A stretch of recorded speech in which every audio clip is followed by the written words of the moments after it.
वीर सावरकर जन्म जयंती स्वेच्छासेवी अनुष्ठान वार एवं माई भारत केन्द्र सहायतार ब्रह्मगिर बजार स्थित गुरुकृपा शिक्षा अनुष्ठान परिसर में अनुष्ठित हो जाइए। प्रातः काल स्थानीय विवेकानंद शिक्षा केन्द्र गोखरा स्वेच्छासेवी माने चारा वृक्षरोपण करथिले।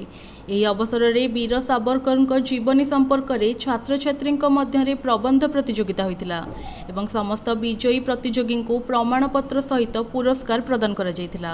ବୀର ସାବରକରଙ୍କ ଜୟନ୍ତୀ ଅବସରରେ ଅନୁଷ୍ଠିତ ସାଧାରଣ ସଭାରେ ଭକ୍ତ ମନି ସାହୁ ମହାବିଦ୍ୟାଳୟର ଅଧ୍ୟକ୍ଷ କୃଷ୍ଣଚନ୍ଦ୍ର ମାଝୀ ଅଧ୍ୟକ୍ଷତା କରିଥିଲେ। कवि लेखक और प्रवचक तत्वकवि ब्रह्मदारू परमहंस मुख्य अतिथि एवं समाजसेवी स्वर्णलता जेना, राष्ट्रीय सद्भावना मंच आवाहक संजय कुमार प्रधान एवं प्रहलाद परिड़ा जोग देइथिले। कवि दिगंबर बेहेरा स्वागत अभिभाषण प्रदान करथिले एवं माई भारत केन्द्र अधिकारी डॉक्टर अशोक कुमार बेहेरा उत्सवर लक्ष्य एवं उद्देश्य संपर्क में अवगत कराइथिले। उत्सव में 62 जन छात्री अंशग्रहण करथिले। प्रबंध प्रतियोगिता रे विजयी 4 जन छात्र छात्री मानकु प्रमाणपत्र सहित पुरस्कार प्रदान करा जायथिला एवं समस्त अंशग्रहणकारी मानकु प्रमाणपत्र प्रदान करा जायथिला। उत्सव में मंचासीन मुख्य अतिथि दारू ब्रह्म परमहंसंकु स्वतंत्र भावे संबर्धित करा जायथिला।